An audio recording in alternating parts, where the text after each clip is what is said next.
Good evening everyone. तो आज के झारखंड समसामयिकी में आपका स्वागत है।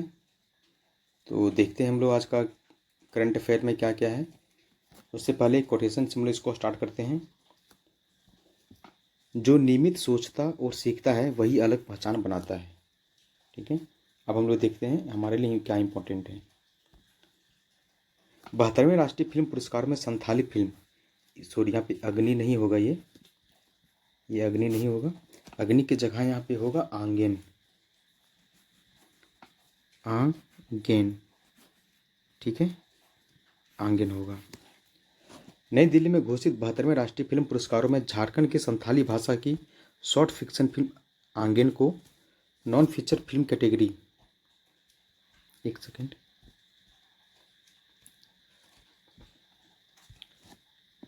नॉन फीचर फिल्म कैटेगरी में best debut film of director का राष्ट्रीय पुरस्कार प्रदान करने की घोषणा की गई है। यह देश का सबसे प्रतिष्ठित सिनेमाई सम्मान जीतने वाली पहली संथाली फिल्म बन गई है। इस 13 मिनट की लघु फिल्म का निर्देशन जमशेदपुर के रविराज मुर्मू ने किया है, जिन्होंने film and television institute of India यानी कि FTI पुणे से निर्देशन व एडिटिंग की पढ़ाई की है। यह दलमा मोशन पिक्चर्स के बैनर तले बने हैं और मुंबई इंटरनेशनल फिल्म फेस्टिवल 2024 में चयनित होने वाली इकलौती संथाली फिल्म थी। नेक्स्ट है स्टैटिक जीके में देखते हैं। भारत में राष्ट्रीय फिल्म पुरस्कारों की शुरुआत 1954 में हुई थी। कब हुई थी? 1954 में। संथाली भाषा भारतीय संविधान की 8वीं अनुसूची में शामिल एकमात्र जनजातीय भाषा है, जिसे 52वें संविधान संशोधन अधिनियम 2003 के द्वारा जोड़ा गया था। यह फिल्म झारखंड की जनजातीय कला, संस्कृति और संथाली लोक कथाओं पर आधारित है। फिल्म के निर्देशक रविराज मुर्मू झारखंड के पूर्वी शिवपुरी जिले के कुमुरमुडी गांव से संबंधित हैं और उन्हें शूटिंग मुख्य रूप से जमशेदपुर के आसपास के इलाकों में ही किए हैं। चलिए, यहाँ पे हम लोग डायरेक्टर को देख लिए, डायरेक्टर कौन है, लेकिन इस मूवी में एक्टिंग किसने किया, एक्टर कौन कौन है। तो सबसे पहला एक्टर है रामचंद्र मार्डी। ठीक है, सबसे पहला एक्टर कौन है? रामचंद्र मार्डी। रामचंद्र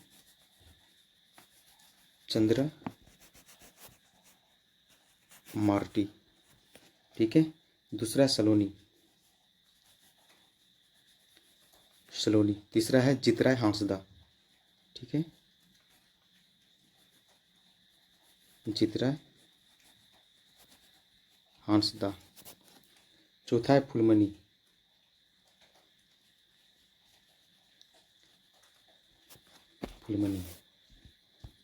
नेक्स्ट आर्टिकल देखते हैं। रांची के बिरसा मुंडा फुटबॉल स्टेडियम में प्रतिष्ठित 135वें डूरंड कप का ऐतिहासिक आगाज हुआ है। झारखंड की राजधानी रांची में स्थित बिरसा मुंडा फुटबॉल स्टेडियम में 26 जुलाई से 16 अगस्त 2026 तक 135वें इंडियन ऑयल डूरंड कप के ग्रुप सी के मैचों की मेजबानी करेगा। भारतीय सेना के पूर्वी कमान द्वारा दिप्पा टोली मिलिट्री स्टेशन में डूरंड कप, प्रेसिडेंट कप और शिमला ट्रॉफी का भव्य स्वागत कर ट्रॉफी टूर और रोड शो का आयोजन किया गया है। ये क्वेश्चन या ये आर्टिकल बहुत ज़्यादा इम्पोर्टेंट अपने आप में रखती है। नेक्स्ट है डूरंड कप एशिया का सबसे पुराना और दुनिया का तीसरे सबसे बड़ा फुटबॉल टूर्नामेंट है, जिसकी शुरुआत कब हुई थी? 1888 में शिमला में हुई। झारखंड खेल निदेशक छवि रंजन के अनुसार भीड़ प्रबंधन और नियंत्रण को बेहतर बनाने के लिए निर्देशकों को निःशुल्क प्रवेश के बावजूद अनिवार्य टिकट जारी किए जाएंगे। डूरंड कप का संचालन सामूहिक रूप से भारतीय सशस्त्र बलों और डूरंड फुटबॉल टूर्नामेंट की सोसाइटी द्वारा किया जाता है। रांची में होने वाले मैचों में Jamshedpur AFC, defenders AFC, Indian air force AFT और ASC दिल्ली जैसी प्रतिष्ठित टीमें भाग लेंगी। देखें, झारखंड के पर्यटन, कला, संस्कृति और खेल युवा कार्य विभाग के तत्वावधान में इसका आयोजन रांची में हो रहा है। इसके साथ ही डूरंड कप की मुख्य चमचमाती ट्रॉफियों को रोड शो रांची के बाद राज्य के फुटबॉल गढ़ माने जाने वाले गुमला जिले में भी भेजा जाएगा। नेक्स्ट आर्टिकल को देखते हैं हम लोग। साहिबगंज अवैध खनन घोटाले में लोकायुक्त की आधिकारिक प्रविष्टि। JPSC के पब्लिक एडमिनिस्ट्रेशन पेपर में आप इसको जोड़ सकते हैं। झारखंड के साहिबगंज जिले में 1000 करोड़ से अधिक अवैध पत्थर खनन और परिवहन घोटाले के जांच और प्रवर्तन निदेशालय और CBI के बाद राज्य के लोकायुक्त की प्रविष्टि हुई है। लोकायुक्त ने शिकायत के आधार पर संज्ञान लेते हुए साहिबगंज के जिला खनन पदाधिकारी को नोटिस जारी कर तथ्यात्मक रिपोर्ट तलब की है। यह कार्रवाई साहिबगंज के मरीकुट्टी, बाकुड़ी, बिंदेरी, बंदरकोला, नींबू पहाड़, मिर्चा चौकी, करमटोली और महाराजपुर मौजा में केंद्रीय एजेंसियों की छापेमारी के बावजूद पत्थर माफियाओं द्वारा किए जा रहे कर्षण संचालन और बिना चालान के अवैध परिवहन की शिकायत पर की गई है। नेक्स्ट है लोकायुक्त राज्य स्तर पर एक भ्रष्टाचार विरोधी संस्था है। झारखंड लोकायुक्त अधिनियम वर्ष 2011 में पारित किया गया था। लोकायुक्त एक वैधानिक संस्था है जो प्रशासनिक अधिकारियों और लोक सेवकों के खिलाफ भ्रष्टाचार के आरोपों की जांच करती है। यह मामला झारखंड के साहिबगंज जिले के गंगा नदी तटीय राजमहल पहाड़ियों के क्षेत्र से संबंधित है, जो ब्लैक स्टोन माइनिंग का प्रमुख केंद्र है। यह खान और भूतत्व विभाग झारखंड सरकार के अंतर्गत आता है। नेक्स्ट आर्टिकल देखते हैं। नेक्स्ट आर्टिकल है सुप्रीम कोर्ट को गलत निर्देश भेजने पर झारखंड गृह विभाग की संयुक्त सचिव और अवर सचिव निलंबित हो गए हैं। ठीक है, अब देखते हैं क्या मामला था। झारखंड सरकार के कार्मिक प्रशासनिक सुधार और राजभाषा विभाग ने सुप्रीम कोर्ट को गलत रिपोर्ट भेजने और उच्च अधिकारियों के आदेशों की अवहेलना करने के आरोप में गृह विभाग के संयुक्त सचिव मनीष जोसेफ तिग्गा और अवर सचिव संजय कुमार झा को तत्काल प्रभाव से निलंबित कर दिया है। मामला राज्य के सभी थानों में अनिवार्य रूप से सीसीटीवी कैमरे में लगाने से जुड़ा था। बिना सक्षम प्राधिकारी के अनुमोदन के गलत और पुरानी रिपोर्ट सुप्रीम कोर्ट के वरिष्ठ अधिवक्ता एमिकस क्यूरी सिद्धार्थ दवे को ईमेल के माध्यम से भेज दी गई थी, जिससे सरकार को असहज स्थिति का सामना करना पड़ा था। भारतीय संविधान के आर्टिकल 309 के तहत राज्य लोक सेवकों की सेवा शर्तों और अनुशासनात्मक कार्रवाई को विनियमित किया जाता है। कानून व्यवस्था और पुलिस प्रशासन भारतीय संविधान की 7वीं अनुसूची के तहत राज्य सूची का विषय है। नेक्स्ट है यह कार्रवाई गृह कार्य और आपदा प्रबंधन विभाग झारखंड सरकार के अधिकारियों पर की गई है। निलंबन अवधि में संयुक्त सचिव का मुख्यालय प्रमंडलीय आयुक्त कार्यालय दक्षिणी छोटानागपुर प्रमंडल निर्धारित किया गया है। नेक्स्ट है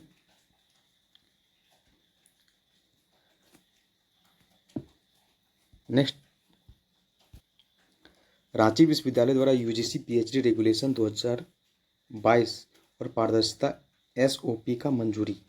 ठीक है, रांची विश्वविद्यालय ने पीएचडी दाखिलों की प्रक्रिया को पूरी तरह पारदर्शी और डिजिटल बनाने के लिए विश्वविद्यालय अनुदान आयोग पीएचडी रेगुलेशन 2022 के अनुरूप तैयार नए ड्राफ्ट परिनियम और एसओपी को मंजूरी दे दी। इसके तहत अतिरिक्त सीटों और ब्यूरो लाइव वेबसाइट पर उपलब्ध रहेगा। नए नियमों के तहत अब एसोसिएट प्रोफेसर अधिकतम 6 और प्रोफेसर अधिकतम 8 शोधार्थियों को एक साथ पीएचडी का करा सकेंगे। इस पारदर्शी मॉडल को नई दिल्ली के एनआईईपीए के निदेशक प्रोफेसर पीके मिश्रा, रांची विश्वविद्यालय के कुलपति प्रोफेसर सरोज शर्मा की उपस्थिति में आयोजित विशेषज्ञों की बैठक में सर्वसम्मति से स्वीकृति दी गई है। नेक्स्ट है विश्वविद्यालय अनुदान आयोग की स्थापना वर्ष कब हुआ था? ये 1956 में हुआ था। संसद के एक अधिनियम द्वारा की गई थी। यह उच्च शिक्षा के मानकों के समन्वय, निर्धारण और रखरखाव के लिए जिम्मेदार एक वैधानिक निकाय है। रांची विश्वविद्यालय की स्थापना 12 जुलाई 1960 को बिहार विश्वविद्यालय से अलग करके की गई थी। यह झारखंड के सबसे पुराने विश्वविद्यालयों में से एक है। वर्तमान में राज्य की उच्च और तकनीकी शिक्षा विभाग के अधीन यह रेगुलेशन लागू किया गया है। आप लोग के लिए एक है कि आप लोग बताइएगा कि 1960 में कौन कौन सा विश्वविद्यालय, कौन कौन सा कॉलेजों का गठन किया गया था, ये आप लोग कमेंट करके हमें बताइएगा। नेक्स्ट है झारखंड उच्च न्यायालय के निर्देश पर जल जमाव निवारण हेतु सीवरेज ड्रेनेज नेटवर्क पर विशेष जोर। झारखंड राजधानी रांची में मानसून के दौरान हुई रिकॉर्ड 65 mm की मूसलाधार बारिश से उत्पन्न गंभीर जल जमाव की स्थिति पर संज्ञान लेते हुए झारखंड उच्च न्यायालय के पुराने निर्देशों के आलोक में नगर निगम और पथ निर्माण विभाग द्वारा नगर नियोजन और सीवरेज ड्रेनेज मास्टर प्लान के क्रियान्वयन की मांग तेज हो गई थी। रांची के अपर बाजार, कांके रोड, बरियाती और मेन रोड जैसे व्यावसायिक क्षेत्र में व्यापक जल जमाव से नगर निगम के स्मार्ट सिटी के दावों की विफलता सामने आई है। हाईकोर्ट ने पूर्व में नगर विकास विभाग की एकीकृत नाली निर्माण और जल निकासी सुनिश्चित करने का स्पष्ट आदेश दिया था। 74वें संविधान संशोधन अधिनियम 1992 द्वारा शहरी स्थानीय निकायों को संवैधानिक दर्जा दिया गया है और संविधान की 12वीं अनुसूची जोड़ी गई है, जिसमें नगर पालिकाओं के 18 कार्यात्मक विषय शामिल हैं। और ये नगर पालिका का 18 कार्यात्मक विषय हैं। ये जीपीसी के बैकलॉग में ये क्वेश्चन पूछा हुआ है, तो ये वैसे ही इम्पोर्टेंट है। यह मामला रांची नगर निगम और नगर विकास और आवास विभाग झारखंड सरकार से संबंधित है। रांची को केंद्र सरकार के स्मार्ट सिटी मिशन के तहत चुना गया है, जिसके ड्रेनेज इंफ्रास्ट्रक्चर का मूल्यांकन वर्तमान में किया जा रहा है। नेक्स्ट आर्टिकल को देखते हैं, SIR से संबंधित है। विशेष घन पुनरीक्षण 2026 राज्य के शहरी मतदाता केंद्रों पर विशेष शिविरों का आयोजन। भारत निर्वाचन आयोग के निर्देशानुसार झारखंड के सभी शहरी क्षेत्रों में विशेष घन पुनरीक्षण 2026 के तहत 18 और 30 जुलाई को मतदाता केंद्रों पर विशेष शिविर आयोजित किया जा रहा है, जिसका मुख्य उद्देश्य शहरी मतदाताओं का 100% सत्यापन सुनिश्चित करना और त्रुटि रहित मतदाता सूची तैयार करना है। ठीक है, इस अभियान के तहत मुख्य निर्वाचन पदाधिकारी झारखंड के मार्गदर्शन में जिला निर्वाचन पदाधिकारी द्वारा योग्य नागरिकों को इम्यूमरेशन फॉर्म, अन्य गणना प्रपत्र भरने और जमा करने की सुविधा सीधे बूथ लेवल अधिकारियों यानी BLO के माध्यम से प्रदान की जा रही है। भारतीय संविधान के भाग 15 के अनुच्छेद 224 से लेकर 329 तक निर्वाचन आयोग और चुनावों से संबंधित प्रावधान है। भारत निर्वाचन आयोग की स्थापना 25 जनवरी 1950 को हुई थी, जिसे राष्ट्रीय मतदाता दिवस के रूप में मनाया जाता है।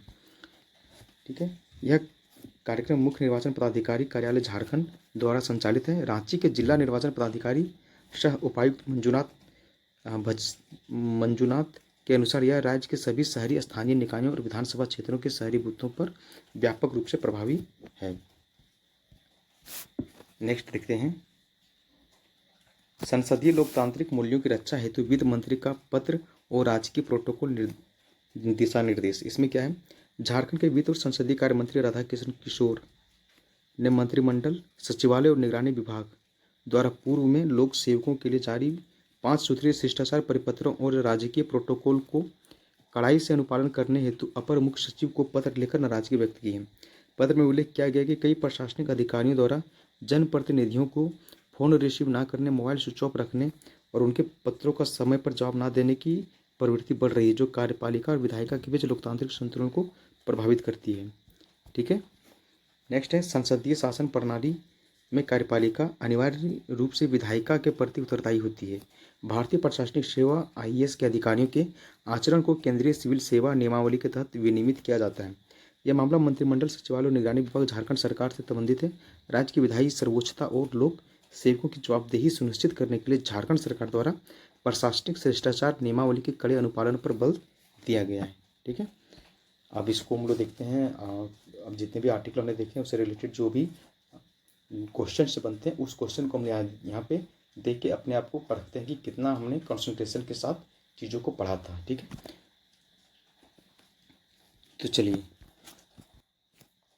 हाल ही में घोषित 72वें राष्ट्रीय फिल्म पुरस्कार में किस संथाली शॉर्ट फिक्शन फिल्म ने राष्ट्रीय पुरस्कार जीतकर इतिहास रचा है? उसका नाम क्या था? अग्नि नहीं था, आंगन था। यहाँ पे अग्नि गलती से टाइप हो गया है, तो इसको आप आंगन ही याद रखेंगे।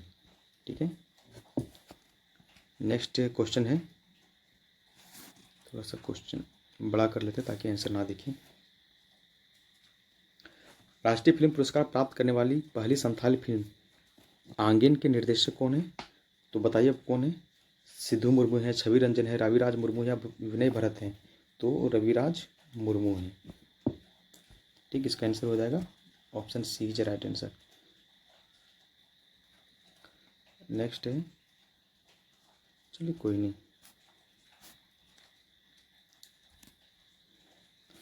नेक्स्ट है, संथाली भाषा को किस संविधान संशोधन अधिनियम के तहत भारतीय संविधान की 8वीं अनुसूची में शामिल किया गया था?